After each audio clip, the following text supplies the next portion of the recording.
Greetings, Next Issue fans. I am your host, Tomix. Today I'm going to be giving you something a little bit different here for my video presentation.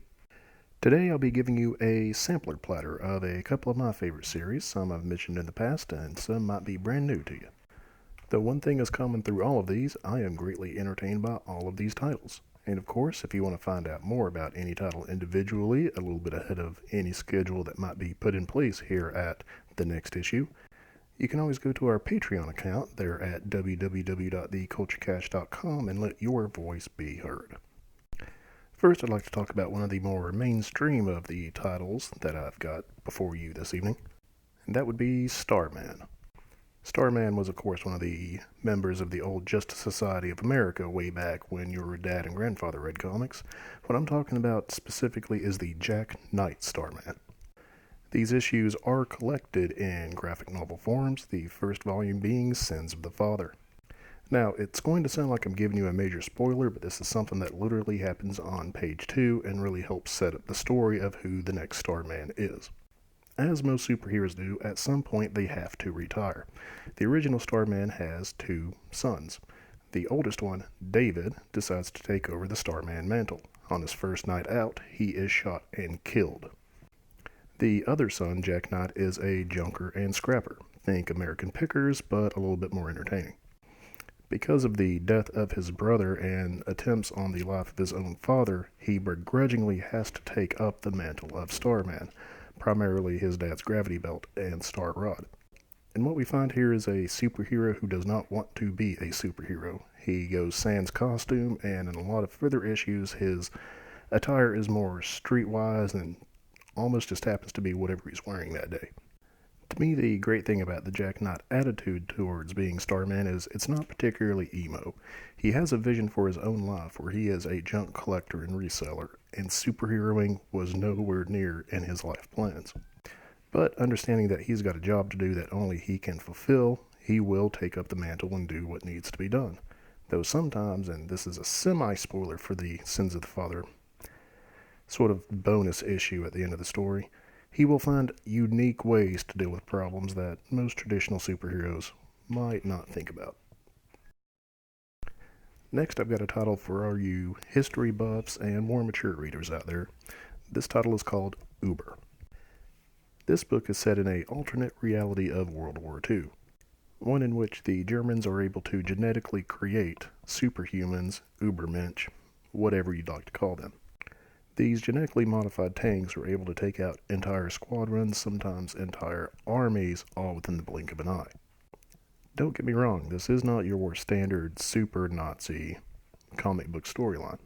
The process for creating these human tanks, as the Americans call them, is a full research and developed thing that is gone into within the storyline. There is great personalization behind the characters, not only the scientists that are creating the human tanks, but also the tanks themselves. The writer, as well, at the end of every issue, has a 2 or 3 little page letter to the reader talking about the research that he has done for that particular issue. And the research does show. He brings in historical facts. He brings in actual characters that played important parts during the war. And imagine my own surprise when I turn a page in a particular issue and I'm looking at a comic book form of Alan Turing. So if you are a fan of not only World War II and war stories in particular, but alternate history and superheroes, and you don't mind a lot of blood and gore and other mature content, definitely check out Uber. While I'm on the topic of Nazis, I might as well go ahead and talk a little bit about the Crow skinning the wolves. As mentioned in my article at www.theculturecache.com, James O'Barr did continue way too late writing some good Crow stories. The setting for Skinning the Wolves is a concentration camp in Nazi Germany. As with any Crow title, you get a good revenge story. This one against a antagonist that I don't think anybody can feel any sympathy for. You know, Nazis. The emotional tone is not as deep as the original story of Eric Draven, or nowhere near as emotionally dark as Cure. Skinning the Wolves is a great reintroduction into the Crow mythos.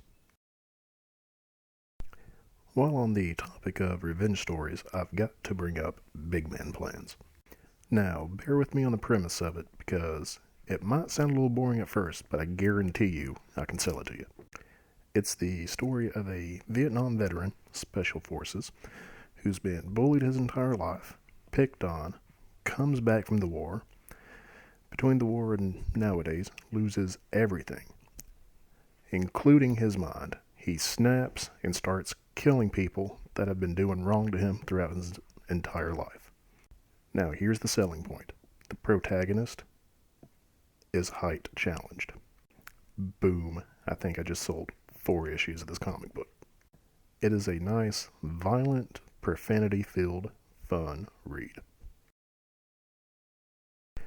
I hope that some of the offerings on the sampler platter intrigue you as much as they intrigued me the first time I saw them down at my local brick and mortar comic book shop.